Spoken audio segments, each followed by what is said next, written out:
Pode Pode começar. ir, vamos lá. Já dá, né? Já, acho que já está gravando. Vamos lá? Vamos. Vamos dar início essa noite a mais uma live promovida pela 38ª subseção da UAB de Santo André, que é presidida pela doutora Andréia Tartucci. A live em parceria com a Comissão de Assistência Judiciária, da qual eu, doutora Andressa Maria Pereira Guedes, sou presidente, a doutora Miriam Garcia de Souza vice-presidente. A live falará sobre as novidades da assistência judiciária. Nós vamos fazer uma explanação inicial, depois abriremos para as perguntas do público.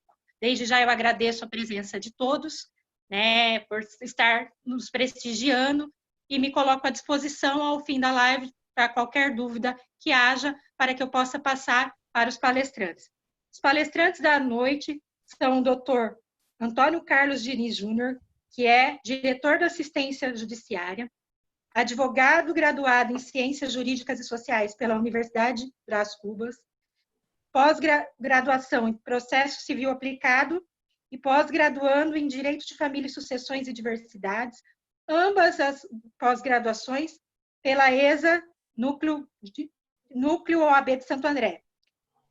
E o doutor Luiz Eugênio Marques de Souza, advogado, graduado em Ciências Jurídicas Sociais pela UNAERP, ex-presidente da OAB Hortolândia, especialista em Direito Constitucional pela UNB, presidente da Comissão de Assistência Judiciária, conselheiro seccional e palestrante da Comissão de Cultura e Eventos da OAB de Santo André. Eu passo a palavra ao doutor Antônio Carlos Diniz Júnior, que vai começar os trabalhos. Boa noite a todos os colegas advogados e advogadas e aos participantes também. Inicialmente, cumprimento o meu amigo Dr. Luiz Eugênio Marques de Souza e agradeço por aceitar o convite de estar hoje aqui conosco nesta sala virtual para conversarmos a respeito da assistência judiciária. E parabenizo também pelo excelente trabalho que vem desenvolvendo à frente da Comissão da Assistência Judiciária da Seccional São Paulo, trazendo bastante novidades, né? E conseguindo coisas que até pouco tempo atrás eram impossíveis, né, de se pensar e de conseguir. Exemplo é a gestão das certidões informatizadas. Também quero cumprimentar a doutora Rosana Lino, secretária da diretoria aqui da OAB da 38ª subseção de Santo André, presidida pela doutora Andréia Tartucci, juntamente com toda a diretoria, né? Que está fazendo também um trabalho excelente nesta gestão, dando autonomia e uma liberdade para os presidentes de comissões trabalharem, né? E trazendo cursos de aperfeiçoamento, a pós-graduação. Fica aqui meus agradecimentos. Agradeço também e cumprimento a doutora Andressa Maria Pereira Guedes e a doutora Miriam de Souza, que estão presentes na sala virtual. Bom, eu escolhi o tema, né, que é um tema, no meu ponto de vista, que é importante de se tratar na assistência judiciária, que seria a questão da triagem, né? A importância e obrigatoriedade da triagem que o advogado ele precisa fazer no escritório no primeiro atendimento. No meu ponto de vista, entendo até que a obrigatoriedade da triagem existe um fundamento constitucional, né, na obrigatoriedade da triagem. Um preâmbulo apenas da minha fala, assim, na questão da Constituição Federal, o artigo 5º lá dos direitos e garantias fundamentais diz lá que é dever do Estado prestar assistência jurídica integral e gratuita aos que comprovarem insuficiência de recurso. Aí, no meu ponto de vista, está a questão, o fundamento constitucional da triagem, porque só aqueles que comprovarem insuficiência de recursos é que têm direito à assistência jurídica integral, né? Seguindo ainda na questão da Constituição, o artigo 138 diz lá que o órgão do Estado que tem atribuição para prestar assistência judiciária gratuita é a Defensoria Pública. Defensoria Pública esta que dependia de lei complementar e que só foi criada aqui no estado de São Paulo no ano de 2006 pela Lei Complementar 988, e no município de Santo André foi instalada só no ano de 2012. A partir de então, 2012, que a triagem que era feita na subseção de Santo André, no caso, pelos advogados conveniados, passou a ser feita pela Defensoria Pública. Não é pelo fato da triagem ser feita pela Defensoria Pública que o advogado ele não é obrigado a fazer uma triagem no seu escritório, né, no primeiro atendimento. Inclusive, isso consta do convênio na cláusula 7ª, lá no inciso 27, que fala que é obrigação, dever do advogado fazer essa triagem, né? E essa triagem, pela experiência que eu tenho, né, no caso da assistência aí, que desde quando formado faço parte dos quadros aí da assistência, eu verifico que, assim, os munícipes, né, os assistidos, eles já, às vezes, omitem informações para a Defensoria Pública, né, e aí acaba sendo aprovado uma indicação, sendo que, na verdade, essa pessoa não teria direito. Já entrando na questão da triagem, a triagem ela é feita em duas fases. Primeira etapa, tem que ser feita uma triagem socioeconômica, né? Essa triagem socioeconômica é onde vai se analisar a condição de hipossuficiência do assistido. E essas condições elas estão previstas na deliberação 89 do Conselho Superior da Defensoria Pública. Para aqueles colegas novos, né, da Defensoria Pública, ou até mais aqueles que já estão inscritos, essa deliberação, melhor dizendo, ela está disponível no próprio site da Defensoria Pública, né, que é possível verificar lá. E lá está dito que, como regra geral, porque tem outras situações que eu não vou tratar aqui nesse espaço, mas só vou falar da regra geral, lá diz que tem direito à assistência judiciária gratuita aquelas pessoas que comprovarem renda familiar de até 3 salários mínimos, que hoje gira em torno de R$ 3.150, que não seja proprietária e nem herdeira nem de bens móveis ou imóveis no valor, do valor superior a 5.000 UFESPs, que hoje estaria no patamar de R$ 138.000, e que não possua recursos financeiros, investimentos, poupança, num valor aí de até 12 salários mínimos, que hoje está no valor aí de R$ 12.540. Eu gostaria de atentar para os colegas que trata-se de renda familiar, ou seja, não é a renda única e exclusiva do assistido. Tem que ser feita uma análise da renda das pessoas que residem dentro da casa, sobre o mesmo teto, né? E inclui também aí o rendimento dos filhos maiores de 16 anos. Inclusive, esse conceito também consta expressamente nessa deliberação, né?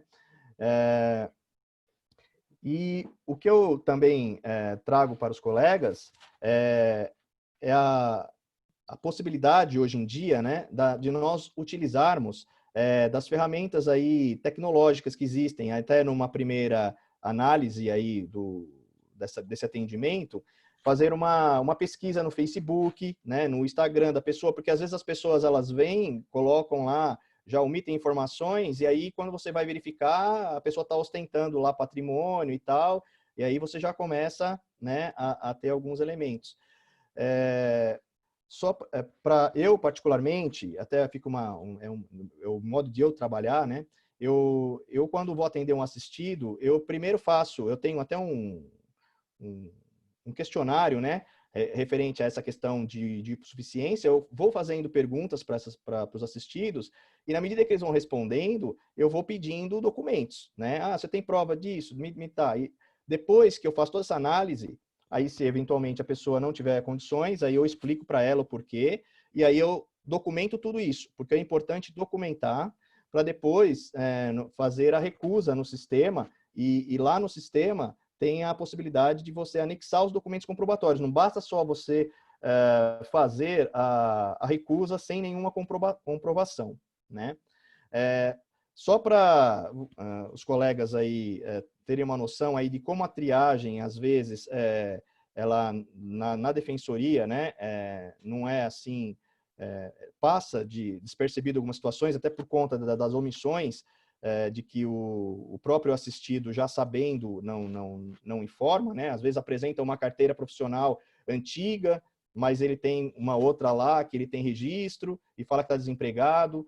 Uma outra situação, olha, tudo é assim, estou fazendo bico, sou autônomo, e às vezes a própria defensoria não pede um comprovante de declaração de imposto de renda, alguma coisa nesse sentido.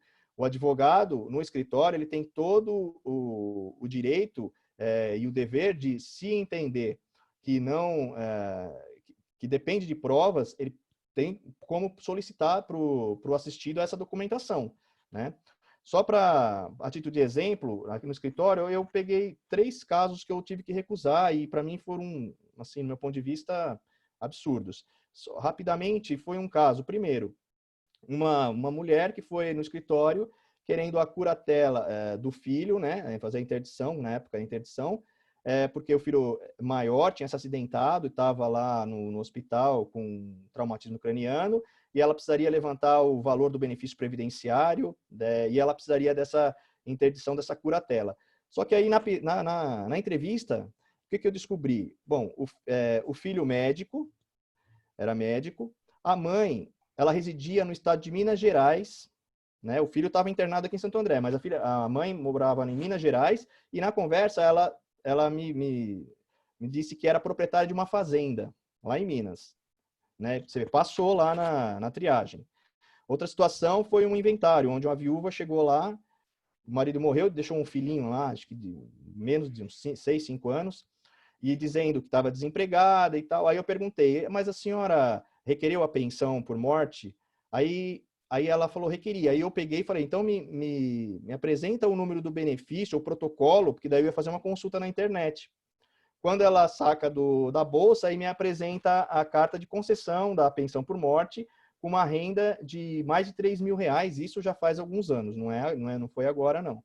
Era mais de R$3.000 a pensão por morte dela, e depois ainda ela falou que tinha um valor, acho que um resíduo, né, verba rescisória, que ela tinha contratado um advogado para entrar com um alvará judicial. Aí também já neguei. Então, veja, tem situações que passam despercebidos na defensoria, até não por culpa da defensoria. Às vezes é por omissão mesmo do assistido, que já sabe como funciona e já vai lá precavido, né? Então, essa é a primeira fase da triagem, que é a socioeconômica. Depois, existe a triagem, que eu digo aqui, que eu nomeio como jurídica, né? Que é para ver a viabilidade da pretensão do assistido, né? Aqui em Santo André, eu não sei nas regiões em São Paulo, doutor Luiz Eugênio, mas aqui em Santo André, como que funciona, que eu já fui por 2 vezes lá fazer uma visita e verificar como funciona. Quem faz a triagem da parte jurídica são os estagiários. Só que nada contra os estagiários. O que eu quero dizer é o seguinte, é que lá tem 13, 15, de 10 a 13 salinhas, onde em cada uma tem um estagiário, eles atendem e fica sob a supervisão apenas de um defensor, né? Então, um defensor ele tem que supervisionar os 13. E às vezes eles não passa assim despercebido. E eu converso com os assistidos que vão no escritório, mas como que foi o atendimento? E eles me contam. Mas ela não perguntou tal coisa? Não perguntou. Eles simplesmente, eu quero, sei lá, ação de alimentos, né? Eu quero uma ação de alimentos contra o pai da criança. Vai lá, nomeia, não faz pergunta, não faz nada. E eu já peguei vários casos, mas um que eu trouxe aqui, só para título de exemplo, é o seguinte, um caso em que um assistido chegou no escritório querendo, com nomeação, indicação, falando que queria uma ação revisional de alimentos, porque ele estava desempregado e tal. Aí eu pedi para ele lá a sentença, né, onde fixou os alimentos. Quando eu verifico, os alimentos foram fixados numa audiência de acordo, uma conciliação, onde houve um acordo, uma audiência que foi realizada no ano de 2018, que ficou fixado lá que ele pagaria, no caso de desemprego autônomo, 55% de um salário mínimo, e ele estava pretendendo a revisão sobre o argumento do desemprego. Só que ele já estava desempregado desde 2017, ou seja, em 2018, quando ele fez o acordo, ele já estava desempregado. Então, não houve mudança de situação econômica aí. Então, é inviável a ação. Eu entendo dessa forma. Não é porque o direito de ação é assegurado constitucionalmente que nós vamos abarrotar o judiciário sem uma pequena viabilidade aí de jurídica aí da ação, né?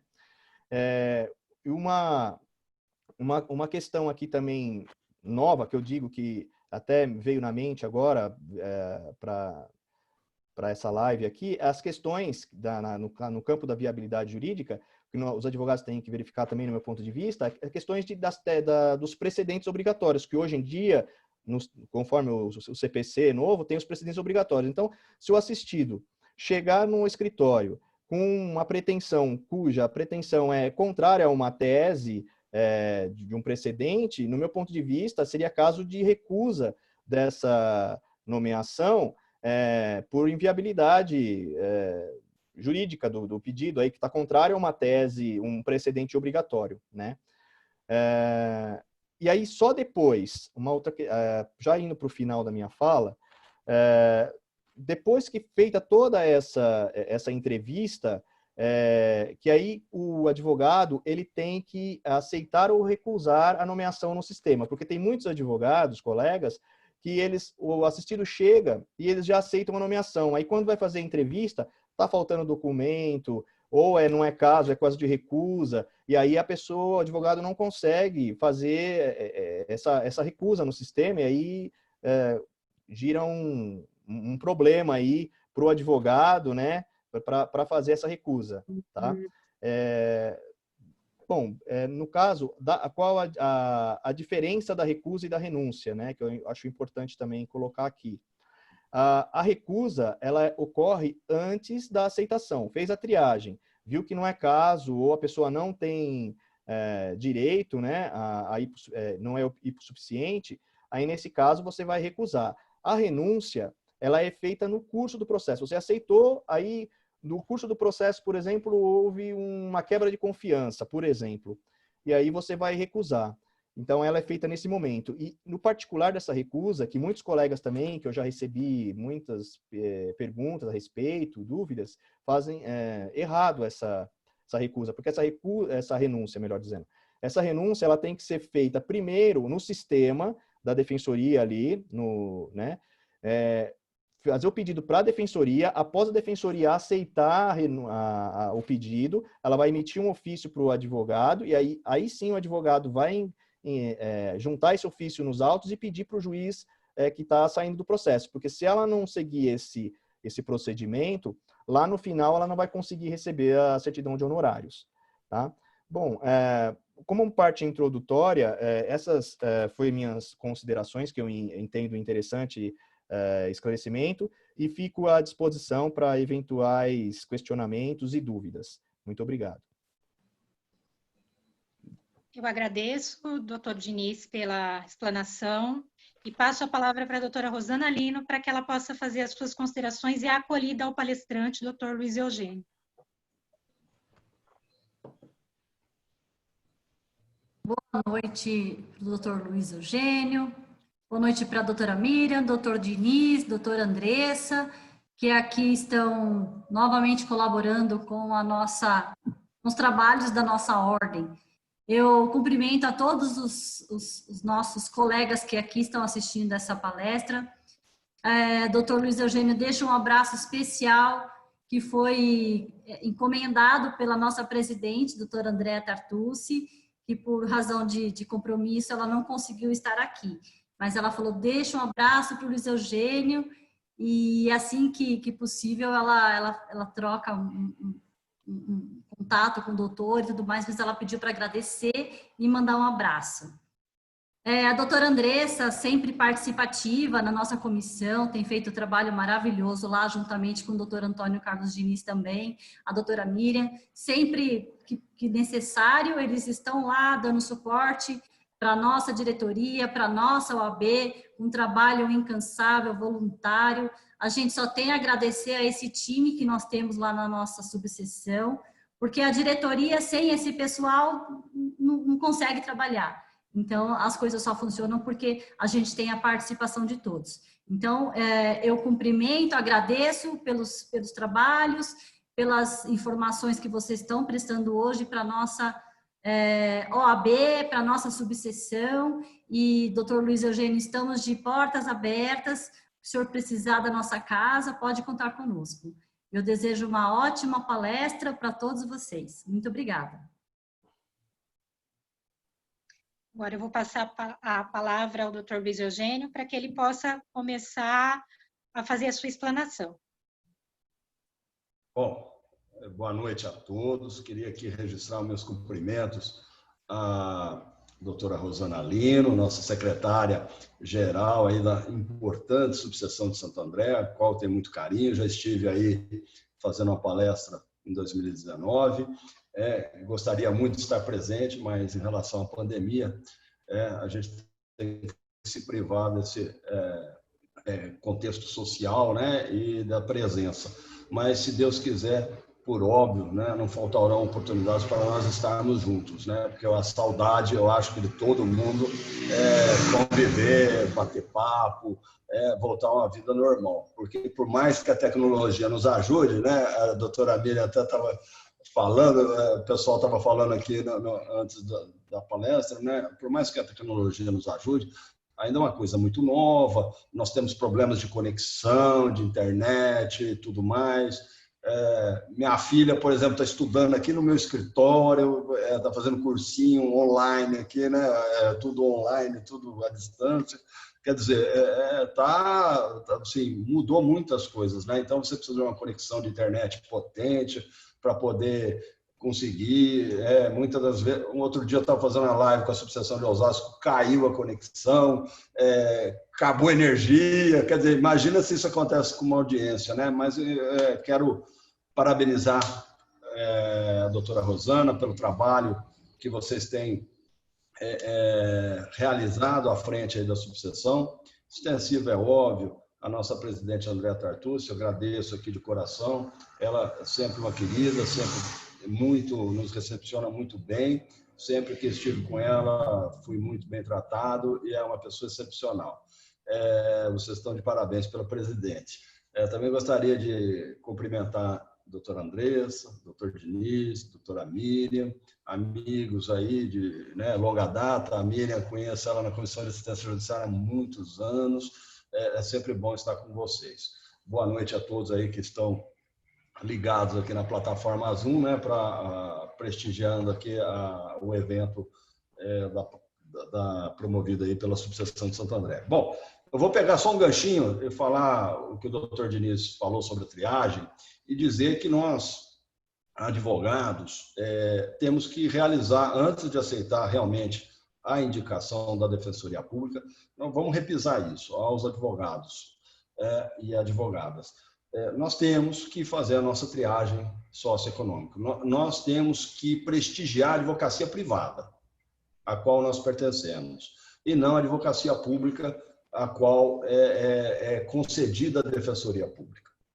Nós estamos aqui prestando uma atividade suplementar, e nós não podemos advogar para quem tem condições, como muito bem falou aqui o doutor Diniz. Tem pessoas que têm condições, omitem rendimentos, omitem bens. Então, nós temos casos, por exemplo, de divórcio, que chegam até aos advogados conveniados da seguinte forma: a pessoa vai até a triagem feita lá na Defensoria, ou até propriamente na subseção da OAB, onde é realizado pela subseção, omite lá que tem bens, fala que não tem bens na triagem, é deferida a medida de divórcio. Aí, quando chega no escritório do advogado, né, nós temos aquele contexto todo, né? 2 imóveis, 2 veículos, tem uma chácara lá onde a gente vai passar o final de semana. Só falta falar que tem casa em Campos do Jordão, né? Só falta. Mas, e que é advogado pelo convênio, sendo que, nesses casos, ultrapasse muito ao contexto de hipossuficiente, né? Inclusive da deliberação 89, que eu já acho ela bastante elástica.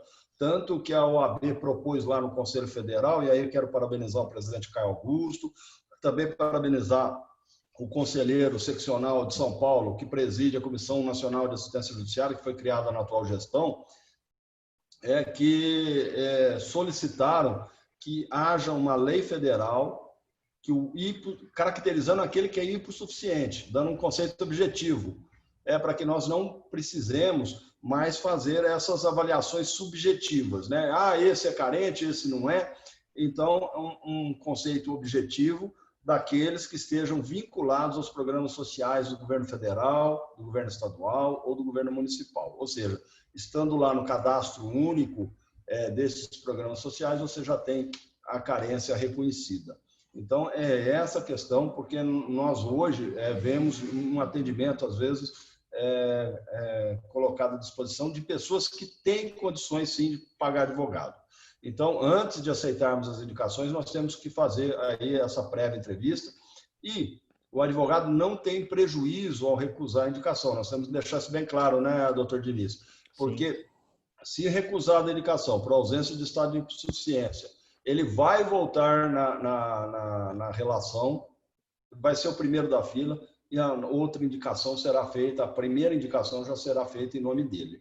Ou seja, não há prejuízo ao advogado. Há prejuízo quando ele advoga para pessoas que têm condições de pagar o advogado. Então, deixar bem claro, parabenizar o doutor Diniz pela explanação e deixar aqui a importância de uma triagem bem feita, inclusive por nós, nos nossos escritórios.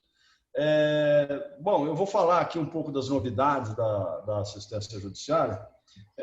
Nós assumimos em 2019, fizemos lá um projeto de informatização da Comissão de Assistência Judiciária.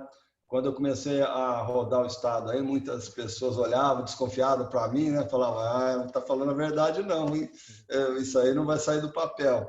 E, graças a Deus, a gente começou lá com 8 subseções no projeto piloto, implantamos o sistema de gestão de certidões, e isso foi expandido para as 243 subseções da OAB São Paulo. Fizemos isso até outubro de 2019, todas as subseções estavam já com o sistema implementado. Em 2020, nós conseguimos apresentar à advocacia mais 2 serviços que são informatizados, que são os recursos eletrônicos e as verificações de pagamento. E depois, assim, a gente instituiu isso em fevereiro e logo após tivemos aí em março, né, pós-carnaval, meados aí de março, lembro bem, aí veio a pandemia do coronavírus, do Covid-19, e nós tivemos lá a resolução 313 do CNJ, suspendeu os prazos processuais, suspendeu o atendimento presencial e aí a gente ficou no isolamento no isolamento completo, né? Praticamente lockdown, por conta do vírus. Bom, o que surgiu daí? Quais foram as dificuldades? Nós precisávamos assegurar que o advogado fizesse protocolo da sua certidão de honorários, da sua residência ou do seu escritório, de forma a permitir assegurar a advocacia do Estado de São Paulo o processamento das certidões, o fluxo. Porque se as casas da advocacia e cidadania estavam fechadas, se os advogados não podiam sair de casa sob pena de contrair o vírus, então nós tínhamos grandes problemas. E o que nós fizemos? Nós conseguimos estabelecer um comunicado conjunto com a Defensoria, o comunicado 02, que estabeleceu que durante a pandemia nós iríamos utilizar o sistema de gestão de certidões e também facultar ao advogado o protocolo no site da OAB, num sistema que foi desenvolvido a toque de caixa. E aí também eu quero agradecer a figura do presidente Caio Augusto, presidente da seccional, de toda a diretoria, pela urgência que foi concedida à assistência judiciária, pelo carinho que eles tiveram com a assistência judiciária, porque prontamente nós apresentamos o projeto, ele foi aprovado pela diretoria, encaminhado à TI, e o departamento de informática lá agiu muito bem, em uma semana já estava no ar o sistema. Então, é um trabalho árduo, mas que permitiu, né, na dificuldade da pandemia, é o sistema eletrônico. O que eu reputo que foi muito bem recebido pela advocacia, porque nós temos os números, né? E todos estão praticamente assim, hoje 75% das certidões elas já são protocolizadas no sistema, que é muito mais fácil, eu acho assim, do que você se deslocar até a subseção, porque o advogado ganha em comodidade. Não precisa mais sair da sua casa, não precisa sair mais do seu escritório para fazer o protocolo da certidão. Então, ganhou em comodidade. E a segunda questão, que a gente aboliu a assinatura manuscrita. Nós tínhamos várias certidões que eram devolvidas, assinatura divergente, assinatura tem um gancho aqui a mais, tem um gancho a menos, não sei o que tal. Então, isso aí era utilizado pela Defensoria e lá pela Prodesp, no processamento dessas certidões, como assinatura de causas de devolução. Está certo que diminuiu muito, mas sempre houve. Então, com a assinatura eletrônica, incorporamos a certificação digital, o advogado faz essa assinatura eletrônica da certidão ao fazer o cadastramento lá na área restrita. Então, entramos no site da UAB, a gente tem recomendado, faz lá o login com o certificado digital e a senha. Feito isso, é só colocar lá, cadastrar certidão, preencher os itens requeridos, e nós aí recomendamos, né, isso é uma recomendação da Comissão da Assistência Judiciária da Seccional, se me permitem colocar, que o advogado salve o documento diretamente do ESAGE. Não precisa imprimir para digitalizar, para depois. Então, salva diretamente do ESAGE, em PDF, no seu computador. Valida os dados, está tudo ok, anexa a certidão e envia. Essa transmissão se dá de forma eletrônica, os dados caem lá na CAGE, na Comissão de Assistência Judiciária, e depois é remetida em tempo oportuno à Defensoria Pública.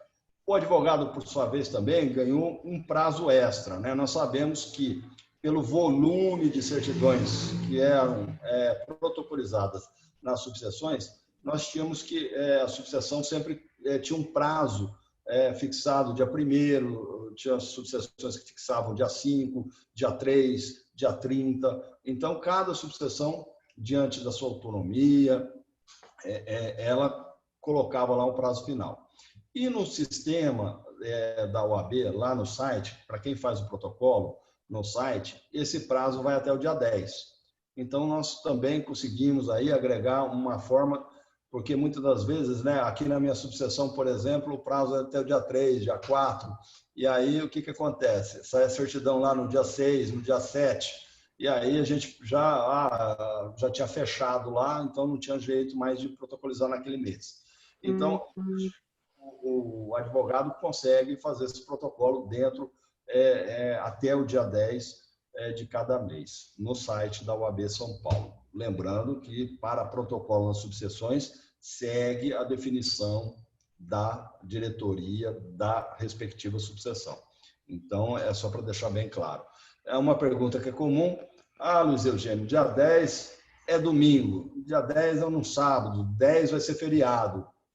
Prorroga? Não prorroga. Dia 10, independentemente se dia útil ou não, o protocolo é cabível até o dia 10, 23 e 59. Rodou dia 11, aí mesmo que a gente protocolizar, isso aí só vai ser computado no mês seguinte.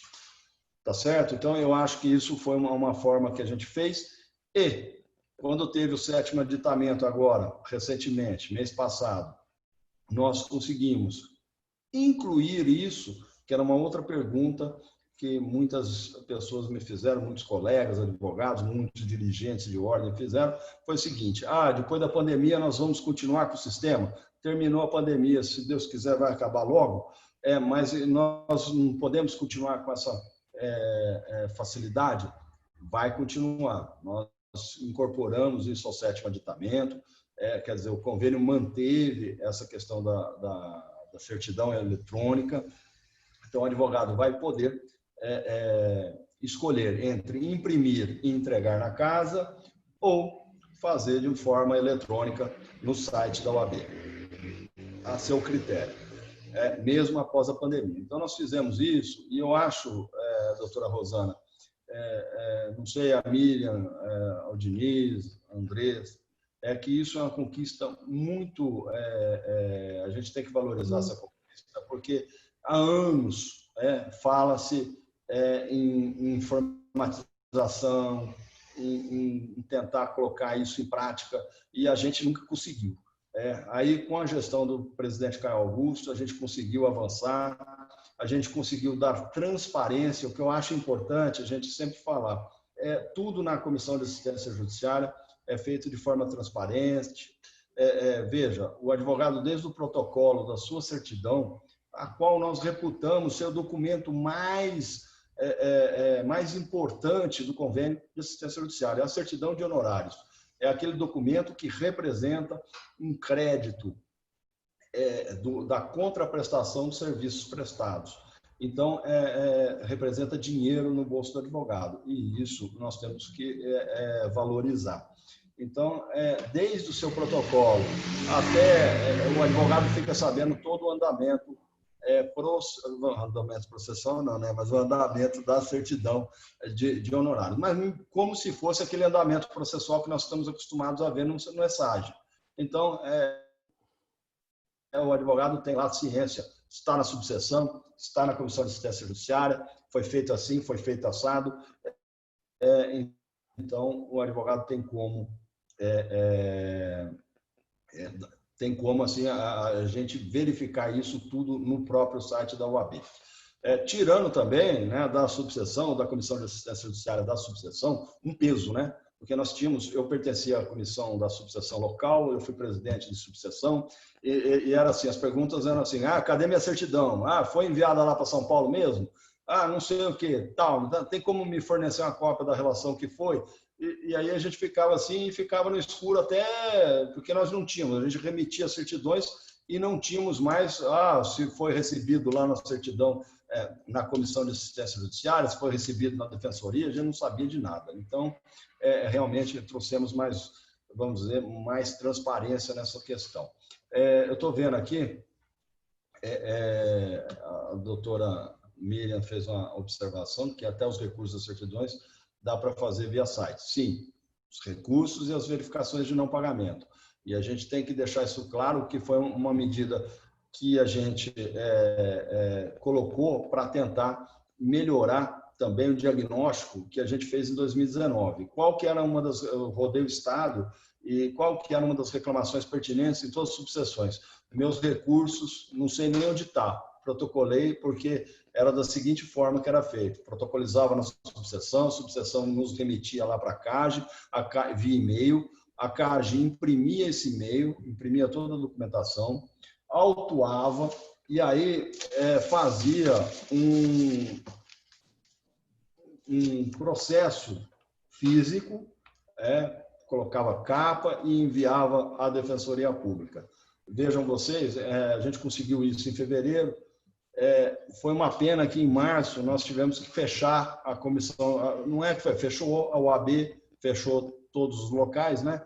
E aí a gente não conseguiu por acabar de desenvolver. Nós estamos com algumas dificuldades na questão dos recursos, mas nós estamos trabalhando para melhorar. Eu amanhã, inclusive, estarei em São Paulo para verificarmos essa condição. Quero dizer aqui, por isso da recomendação, já estou vendo aqui, eu estou acompanhando o chat, a questão do tamanho do arquivo. O tamanho do arquivo antes era 100 megabytes. Nós duplicamos a base de dados lá da Comissão de Assistência Judiciária para aceitarmos até 200 megabytes. Só dando um exemplo, se você salvar direto do ESAGE a certidão de honorários no seu computador, ela vai ter no máximo aí 22 KB, 25. Então vejam vocês, por isso que nós recomendamos, não imprimam, não digitalizem, não precisa. Só salvar direto no computador e depois que validar todos os dados lá requeridos, depois de preencher lá o formulário, que é intuitivo, é bastante tranquilo, né? Pelo menos não tive reclamação quanto ao procedimento de preenchimento. nós teremos aí a inclusão da certidão de honorários, da cópia, né?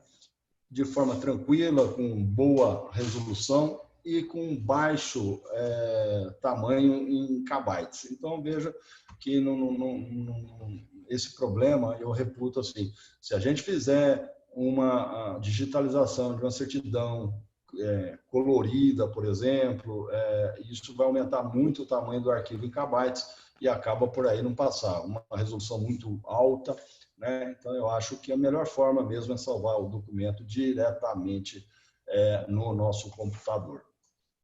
Então, essa é a questão da certidão eletrônica que eu gostaria de falar. A outra questão que eu gostaria de deixar assim, bem claro, né, é a questão do acordo de não persecução penal. Em janeiro deste ano, de 2020, nós tivemos lá uma modificação legislativa no Código de Processo Penal e inclusão do artigo 28A, regulamentando o acordo de não persecução penal. E aí a dúvida que veio faz, não faz, a Defensoria queria um modelo, nós queríamos outro, e aí a gente acabou fazendo um modelo misto, mas foi regulamentado da melhor forma possível. Isso aconteceu no último dia, que a gente chegou num acordo. Hoje ficou o pagamento daquelas indicações, é possível fazer, vai ser honrado todos os acordos de não persecução penal realizados desde janeiro, mesmo antes da regulamentação, temos que deixar isso bem claro, e asseguramos a advocacia para esse acordo pré-processual, antes da denúncia. Os advogados serão indicados, estudarão o caso, se é caso de acordo de não persecução penal ou não, e se for, aí poderão fazê-lo e vão receber 60% do Código da Ação. Ou seja, se for rito ordinário, 60% do Código 301.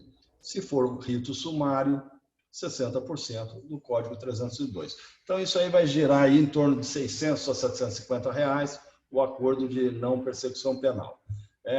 As indicações são feitas advogado por processo, sendo que há uma previsão excepcional de plantão. A Comissão de Assistência Judiciária entende como isso envolve um dos requisitos que envolve o acordo de não persecução penal, é a confissão do indiciado em relação ao delito imputado. Então, vejam vocês, se a gente fizer um acordo de não persecução penal que não seja suficientemente bom para o nosso cliente, ou que ele não vá cumprir, o que acontece? Amanhã ou depois, o juiz pode não deixar, pode homologar, mas depois pode, não cumpridas as condições, ele pode revogar. E aí ele vai ter a confissão lá do indiciado, no momento realizado nos autos, e aí se isso vai valer, não vai valer, isso aí a gente falou até com o conselheiro Rogério Cury, não é uma polêmica, né? E isso só a jurisprudência vai nos dizer. Mas eu entendo, assim, por experiência própria, que uma confissão feita perante o juiz pelo indiciado, eu tenho assim que 99% dos juízes usarão para condenar o acusado. Então, por isso que a gente pensa que tem que ter bastante cuidado na hora de fazer o acordo de não persecução penal. E aí nós montamos 60%, e esse 60% se dá da seguinte forma: 30% na homologação e 30% na extinção da punibilidade. O que acontece? Existem dois tipos de acordo. Tem um acordo que se exaure em si mesmo. Então, eu vou dar um exemplo aqui.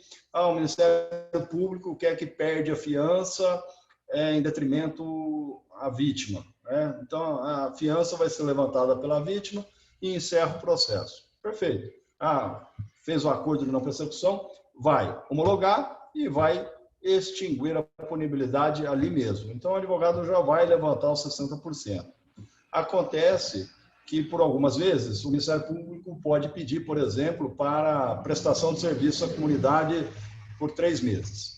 E aí a necessidade desse cumprimento. Então, o que nós fizemos foi deixar consignado que o advogado, na homologação, receberá 30% e, quando extinguir, aí, passados 3 meses, recebe os outros 30%, de forma a prestigiar aí, a advocacia na homologação e na extinção. Então, nós vamos ter 2 formas, né? Uma que o advogado vai receber 60% e a outra que o advogado vai receber 30% e 30%. Mas sempre deixando claro que o advogado receberá os valores. Uma outra questão que a gente tem que deixar claro é que me perguntaram, durante o curso do processo, houve, eu vou dar um exemplo prático. Estou nomeado no processo, deu sentença condenatória, recorri, recebi minha certidão de 70%, e aí está em grau de recurso, aí converteu o julgamento em diligência. Converteu o julgamento em diligência, volta para a primeira fase aqui, para o juiz singular, para aplicação da ANPP. Tá bom. Vai fazer o acordo? Vou fazer o acordo. Tá. Qual que é a remuneração do advogado? Aí o advogado vai receber os 30% restantes da remuneração. Não é porque o valor é 60%, porque senão a defensoria iria falar o seguinte, pagou 70%,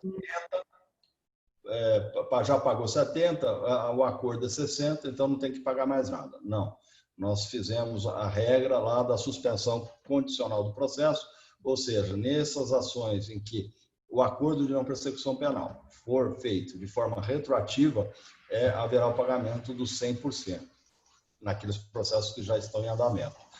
Tá certo? Então, para deixar claro que nós deixamos a remuneração do advogado até 100%, igual acontece ali na suspensão condicional do processo. Perfeito? Então, eu acho que são essas as novidades, né? Nós prorrogamos o convênio por 12 meses, de forma a permitir que até abril de 2021 nós tenhamos o convênio e a partir de maio de 2021 nós possamos ter um novo convênio. Nós vamos tentar ajustar algumas questões que no convênio atual não estão bem postas, aperfeiçoar o convênio naquilo que for necessário, né, para que a gente possa melhorar cada vez mais a situação do advogado conveniado. E eu acho que isso que a gente tem que deixar claro. Me perguntaram aqui sobre o retorno das atividades. Nós fizemos hoje, na data de hoje, fizemos um protocolo conjunto, a OAB São Paulo, de sua diretoria, e a Comissão de Assistência Judiciária, fizeram um protocolo junto à Defensoria Pública, solicitando o retorno das atividades, a questão das indicações, para que nós possamos voltar à normalidade das indicações. Isso, nós temos que separar o que seja indicação para ação judicial e nós temos que separar o que seja triagem. Correto? A triagem ela pode ser feita de forma remota, ela pode ser feita de forma presencial e isso vai depender, obviamente, das condições das regras médico-sanitárias da localidade. Não dá para a gente falar, na localidade vai estar todo mundo atendendo. Não. Isso aí depende, obviamente, de respeitarmos na questão das triagens as questões médico-sanitárias do município e do estado. Feito essas considerações, com o retorno dos prazos processuais, porque naquele primeiro momento, só para retornar e colocar isso para vocês entenderem de forma bastante clara o raciocínio. Quando nós tivemos lá a pandemia, em meados de março, o Conselho Nacional de Justiça editou lá a Resolução 313, suspendeu o atendimento presencial nos tribunais do país, fez lá na resolução, suspendeu os prazos dos processos, de todos os processos, eletrônicos e físicos. E colocou lá as condições mínimas, né, que eram as medidas de urgência, para que a pessoa, por exemplo, a mulher vítima de violência doméstica, precisa de um afastamento do lar, de um divórcio, que ela fosse atendida, mesmo naquele caráter de pandemia. Então, foi-se autorizado lá as indicações para as ações urgentes. Tá certo. Com o retorno dos prazos, eu acredito que passou a andar todos os processos. Então, antigamente só era réu preso, agora está andando réu preso, réu solto, está marcando audiência de réu solto. Então, nós precisamos fazer as indicações. Não tem mais por que restringir o número das indicações só para caso urgente, sob pena de se negar acesso à justiça ao jurisdicionado carente. Porque o carente, então, ele precisa lá, eu preciso entrar com um divórcio e eu não tenho filhos, não vou pedir alimentos, não, é um divórcio puro, não tem bens, não tem nada, só preciso fazer o divórcio. Não pode porque está em caráter só de urgência. Mas então, até quando? Se perdurar a pandemia mais um ano, quer dizer que o carente ele não se divorcia. Ele não, quer dizer, nós vamos negar o direito de ação a ele. Então, a gente fez um ofício conjunto. Mais uma vez, eu quero aqui agradecer ao OAB São Paulo, na pessoa do presidente Caio e a diretoria, porque nos deu voz e também abraçou essa causa. Então, o defensor público geral, o doutor Florisvaldo, e o doutor Tomás, assessor de convênios. Estou dando a notícia aqui em primeira mão para vocês, né? Ninguém no Estado está sabendo disso ainda, porque nós vamos se comunicar amanhã. Mas porque acabou de protocolar, né? Inclusive, eu estava resolvendo essas questões, o pessoal do lado do gabinete da presidente estava fazendo um protocolo lá na Defensoria Pública. Então, eu acho que é essa questão que merece atenção, porque a advocacia precisa voltar a trabalhar, porque para o defensor público é muito cômodo, né? Ganha salário, não tem problema, se tiver 2 indicações para ele montar uma ação, ele monta, se tiver 5, 10, ele faz, mas o salário cai todo mês. Para nós já é diferente, nós ganhamos pelas indicações e a gente tem que relevar também uma questão que é muito importante, socioeconômica, né? Muitos advogados dependem do convênio para pagamento de suas despesas pessoais. Então, nós precisamos também olhar com carinho e dizer aqui que a advocacia conveniada sempre prestou um serviço de relevância para atendimento do cidadão carente de nossas localidades. Então, eu acho assim que é importante também ressaltar esse trabalho maravilhoso feito pela advocacia conveniada, que nos auxilia, né? Junto aí com a OAB também, que faz o atendimento em boa parte aí do estado de São Paulo, onde não se tem ainda pública, né? Faz o atendimento da população carente. Então, eu acho que é importante ressaltar esse trabalho da OAB, esse trabalho da advocacia conveniada, porque a gente tem que ressaltar que quem presta efetivamente atendimento à população carente é a advocacia conveniada, é a OAB São Paulo. Eu vou parar por aqui, doutora Rosana, senão deixa o pessoal perguntar também, fazer umas perguntas, se não for muito difícil, a gente pede ajuda aos universitários. Não é brincadeira, mas vamos deixar, eu acho que o pessoal também à vontade,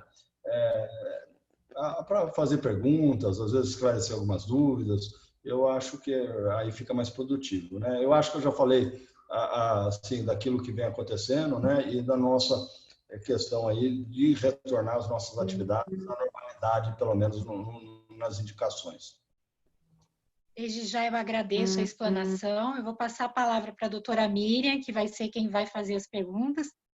E aí depois a doutora Rosana faz as suas considerações finais. Doutora Miriam, pode fazer as perguntas para os nossos palestrantes, por favor.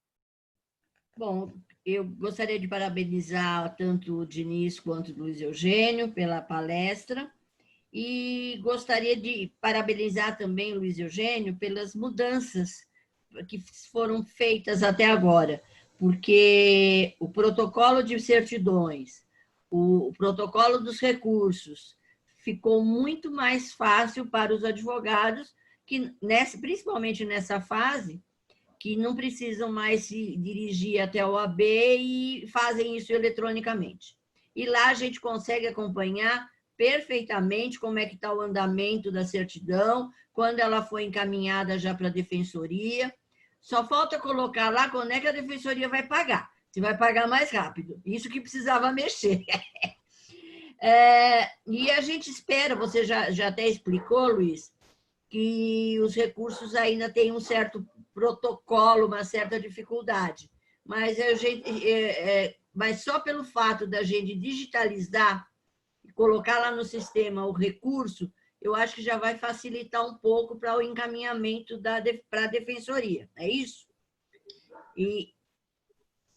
Então, agora eu tenho duas perguntas para você. Uma é a seguinte, aconteceu comigo, inclusive, essa semana, eu até conversei com o Diniz sobre isso hoje. Nós temos aqueles processos eternos, principalmente de execução de alimentos, que nunca acabam, e que são aquelas nomeações antigas feitas pela subseção quando não tinha a defensoria, e quando não tinha o RGI, que é o Registro Geral de Indicações.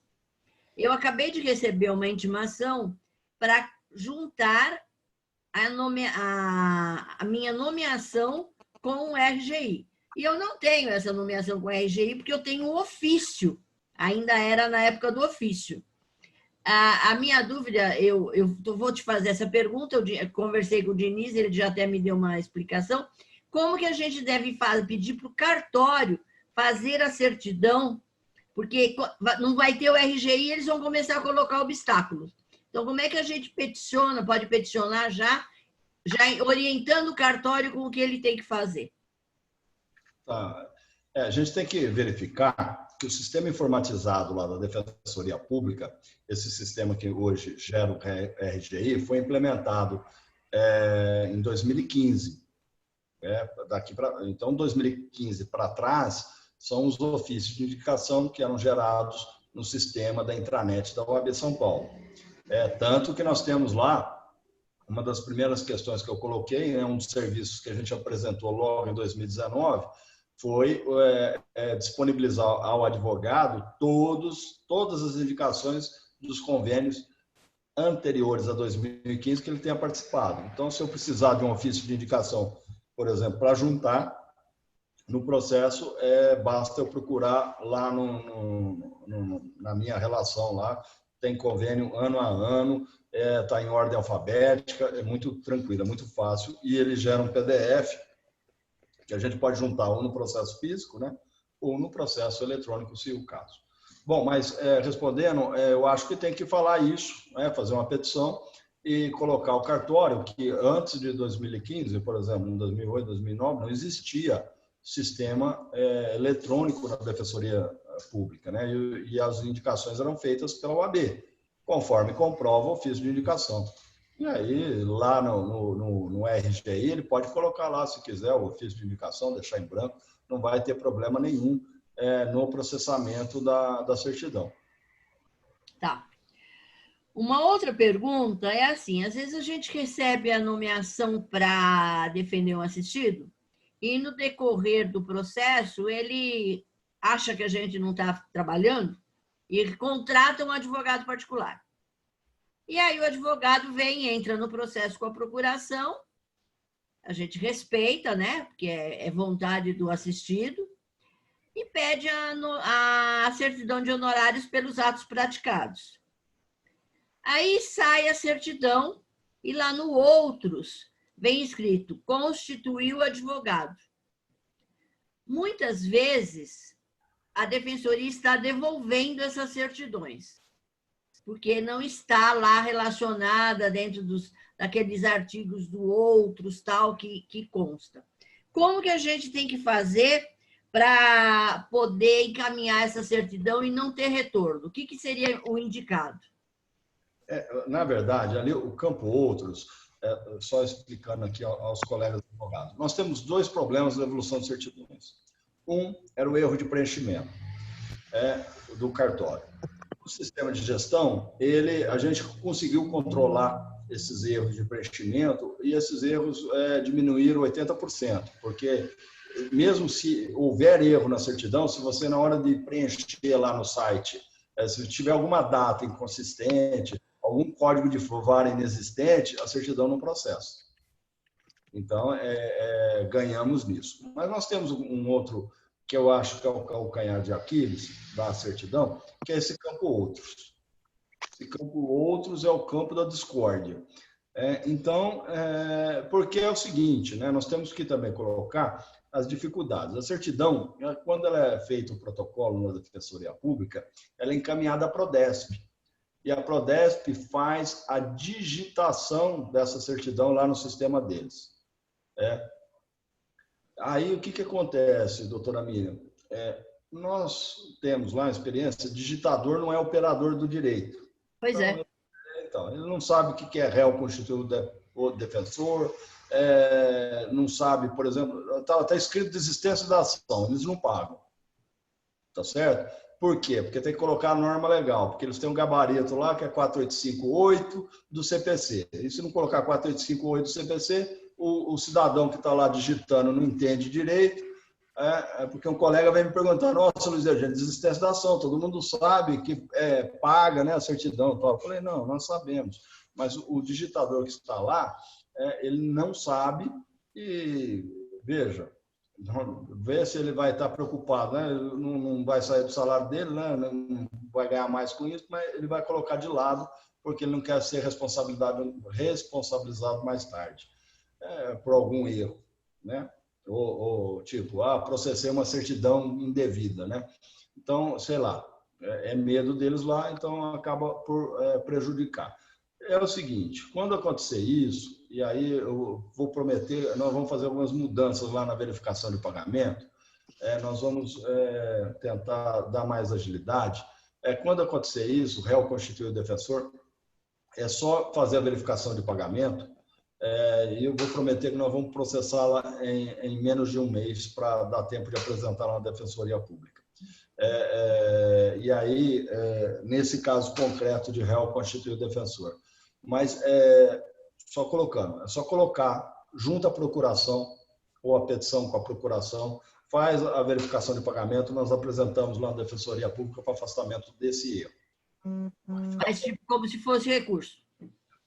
Como se fosse um recurso, verificação de pagamento. Mas eu prometo que nós vamos agilizar essa questão. Eu preciso ainda fazer alguns ajustes lá no sistema de recursos de verificação, mas essa é uma questão que a gente está, vamos dizer, mapeando o que está acontecendo, né? Mas essa é uma das causas que a gente quer que tenha mais, vamos dizer, rapidez na solução da questão. Tá. E uma pergunta que o Diniz fez, se existe possibilidade de nomeação para a atuação do Sejusc? Nós estamos, na verdade, hoje não há essa previsão, regulamentação no convênio. Mas há um expediente na Comissão de Assistência Judiciária, existe uma ação que o Conselho Seccional da OAB São Paulo promoveu ao Conselho Federal e foi ajuizada no Supremo Tribunal Federal, uma ação de descumprimento de preceito fundamental, que está no Supremo para julgamento sobre a inconstitucionalidade dos acordos feitos sem advogado. É isso que nós estamos discutindo. Que a indispensabilidade do advogado em todo espaço de administração de justiça, seja extrajudicial ou judicial, a parte precisa estar acompanhada de um advogado. Essa é a questão primordial, ninguém abre mão disso. A Comissão de Assistência Judiciária tem um expediente específico em relação a isso. Nós temos aí algumas comarcas que estão suscitando problemas também. Inclusive, por exemplo, a Defensoria, que às vezes não deixa você, em processo judicial, estou falando, não deixa fazer a indicação para o réu numa audiência de conciliação. E aí o réu vai... Veja, o princípio da paridade das partes é paridade de armas. Uma pessoa que esteja acompanhada de advogado, o autor, uma pessoa que está sem advogado, como que eu posso fazer um acordo justo? Então, nós temos. E o artigo 334 do CPC, ele é expresso, Miriam. Ele é expresso e ele tem um significado muito grande para a gente, porque ele fala literalmente que as partes deverão estar acompanhadas de advogado. Veja, deverão, não é? A parte poderá, é a parte deverá. Então, quer ver? Eu vou até pegar aqui, eu tenho esse artigo já. O artigo 334, ele fala da conciliação. Se a petição estiver em ordem, deverá citar o réu, tal, para a audiência de conciliação. E aí, aqui, ó, o parágrafo 9º, ele fala, ó, as partes devem estar acompanhadas por seus advogados ou defensores públicos. Então, com base neste artigo, né, a gente vai pleitear lá na corregedoria uma modificação nisso, que sejam, porque para mim também existe negativa de acesso à justiça, principalmente para quem? Eu sou réu e carente. Então, aí o que acontece? Mas você não tem direito a advogado. Como assim que eu não tenho? Né? E aí a gente litiga muito em caso de família. Mesma disposição, nós estamos aqui falando, mesma disposição tem o artigo 695 do CPC, que nos casos de família fala o seguinte, só vou fazer a leitura. Ó, recebida a petição inicial, se for o caso, tomadas as providências referentes à tutela provisória, o juiz ordenará a citação do réu para comparecer à audiência de mediação e conciliação. Perfeito. Aí, a gente vem aqui no parágrafo 4º e fala, na audiência, as partes deverão estar acompanhadas de seus advogados e defensores. Então, eu entendo que, caso elas não estejam acompanhadas de defensores públicos ou advogados conveniados, sendo carente, é caso de nulidade das audiências, porque nós estamos descumprindo o preceito. Não estou inventando isso aqui, não, hein? Não quero que ninguém fale, Luiz Eugênio está inventando isso. Não estou inventando. E nós estamos fundamentando o parecer, estamos confeccionando lá na Comissão de Assistência Judiciária esse parecer, justamente nessas ponderações do Código de Processo Civil, naqueles casos judiciais. E também estendendo a essa condição da indispensabilidade da advocacia, também nos acordos pré-processuais. Porque, na realidade, Miriam, todos os acordos pré-processuais que são realizados, passado lá o tempo para o seu cumprimento e após o seu descumprimento, acaba por retornar a todos nós, vem bater nas portas dos nossos escritórios. Só que aí o cidadão já assinou um termo, um acordo, que faz coisa julgada, né? E aí nós temos que entrar lá para anular esse acordo, para anular essa audiência que foi realizada. Veja a dificuldade que e muitas vezes a parte, ela sequer sabe que ela assinou. Porque outro dia chegou aqui no meu escritório um cidadão e o coitado, ele assinou que ele deveria pagar para a ex-mulher dele, no divórcio, R$75 mil no prazo de 6 meses. Vejam vocês, como que vai pagar 75 mil, sendo que eles tinham uma casa popular, quer dizer, mesmo que ele ficasse com a casa, não dava o valor de 75 mil, então, e ele não ficou com a casa. Então, de onde tirou que, além disso, você tinha que pagar 75 mil? E no final tem lá. E o que ela fez? Ela pegou a parte, que não tem nada a ver com isso, né? Ela pegou e fez o cumprimento de sentença daquele acordo que virou título executivo judicial. Então, vejam vocês que só prejuízos, né? Mas a gente está com o parecer, a gente vai entregar depois para apreciação da diretoria da OAB São Paulo, e se for o caso, nós vamos encaminhar para a Corregedoria Geral de Justiça. Tá bom, Luiz. Andressa, eram essas as perguntas que eu tinha, verifiquei aqui no chat, o pessoal não colocou mais perguntas. Eu acho que nós conseguimos responder todas. Antes de encerrar, eu vou fazer então a minha pergunta, que agora eu me recordei. Eu estou tendo bastante problema em receber quando o júri tem 2 réus e há o desmembramento do processo, e aí, por exemplo, o meu réu vai para um novo processo com um novo número. Está sendo recusado em regra sob a alegação de que a nomeação foi feita para um processo com um número que já não é mais aquele número onde eu terminei de atuar. Eu quero saber como que a gente age nesses casos, porque, na verdade, quando eu falo eu, não sou só eu, mas eu já tive 3 casos que eu não recebi. Tá. Doutora Andresa, eu vou pedir, nesses casos específicos de júri, pode caminhar para a Comissão de Assistência Judiciária diretamente. Só dizer que o processo foi desmembrado para a gente apresentar lá e liberar esse pagamento para vocês, que fazem tribunal do júri. Fica tranquila e sossegada. Pode encaminhar direto, da subseção direto para a gente, a certidão que a gente trabalha e faz esse trabalho junto à Defensoria para fins de afastamento do erro. Agradeço os Andressa, agradecimentos. Andressa, só mais uma. Tem uma colega nossa perguntando como é que ela pode participar da nossa comissão. Para participar da nossa comissão, você pode deixar seu contato com a Sheila ou com a Thaís, lá na subseção, procurar por umas delas, entrar em contato telefônico e passar que você quer participar da Comissão da Assistência Judiciária, e assim que nós tivermos condição de retorno e a Andressa marcar alguma reunião, a gente convida para participar da reunião. Certo, Andressa? Certo. Aproveitando o gancho da doutora Miriam, eu quero agradecer a todos os presentes e convidar todos para participar da comissão.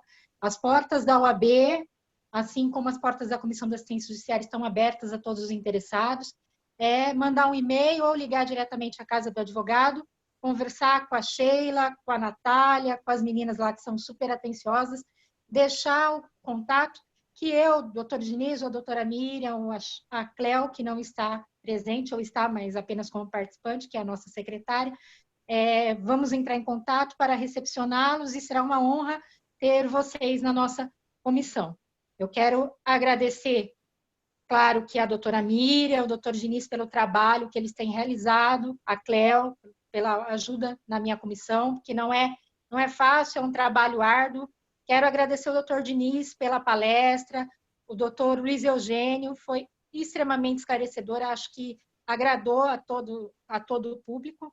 Quero agradecer ao público presente e passar a palavra à doutora Rosana Lino para ela fazer as suas considerações finais e encerrar a palestra na qualidade de representante da presidente, que é a doutora Andréa, que ela, então, encerre fazendo as suas considerações em representação à nossa presidente. Pode falar, doutora Rosana, a palavra está contigo. Claro. Excelente abordagem que foi trazida aqui pelo doutor Luiz Eugênio, pelo Diniz, né? As considerações que os nossos colegas fizeram aqui no bate-papo, as colocações aí pela doutora Miriam, pela doutora Andressa. Da minha parte, o que eu posso dizer com relação a uma dessas novidades que vieram agora na assistência judiciária é do ponto de vista prático, né? Para nós da subseção, isso acabou agilizando, acabou otimizando bastante o trabalho dos colaboradores, porque à medida que o advogado não precisa mais ficar com a barriga no balcão, né, se a gente pode dizer de uma forma informal, esse funcionário ele consegue ser deslocado para uma outra função também. Então, para a gente acabou otimizando bastante o trabalho da subseção. Eu encerro, então, o nosso trabalho de hoje. Como eu falei, doutor Luiz Eugênio, nós estamos à disposição e os colegas também que querem participar das comissões, como foi colocado aí pelas nossas colegas, né? Outra possibilidade é acessar as nossas redes sociais, pelo Facebook, pelo Instagram, e também consegue contato diretamente lá com a doutora Andressa, com o doutor Diniz, com a doutora Miriam, até comigo mesma, para que possa fazer a comunicação e participar dessa comissão ou participar de outras comissões. Com certeza vai ser bem-vindo. Nessa gestão, a gente realmente procura acolher todos aqueles advogados que têm interesse em fazer algum trabalho em favor da nossa classe. A gente sabe que é um trabalho voluntário e o esforço que todos nós temos despendidos durante esse tempo todo, com certeza tem um acréscimo na nossa vida profissional, na nossa vida pessoal também. Porque porque é muito gratificante você poder trabalhar e fazer o bem para aquele seu par ou mesmo para alguém da sociedade. Boa noite a todos. Mais uma vez eu agradeço, doutor Luiz Eugênio, doutor Antônio Diniz, e a gente vai se encontrar numa outra oportunidade em breve. Boa noite a todos. Se Deus quiser. Boa noite a todos. Boa noite. Obrigado aí mais uma vez pelo convite e fico à disposição. Muito obrigado. Antes de encerrar por completo e dar meu boa noite, eu quero agradecer a doutora Viviane Machado, que é a diretora de eventos, pelo apoio, e a doutora Priscila Kogan, que é a diretora das comissões, por ter ajudado a gente aí a aprender a lidar com o Zoom, porque fácil não é, foi minha primeira experiência, espero que eu tenha dado conta aí do recado, mas agradeço ao apoio da doutora Viviane, da Sheila, enfim, de todos os funcionários no geral, da Casa do Advogado, e em especial a doutora Priscila Kogan, que esses dias esteve aí na retaguarda, me dando todo o apoio para que eu pudesse bem desempenhar o meu papel. Muito obrigada, doutora Priscila, doutora Viviane, aí, pela realização do evento. Boa noite a todos e até uma próxima. Muito obrigada pela presença. Se Deus quiser. Boa noite. Boa Um noite. abraço. Tchau, tchau.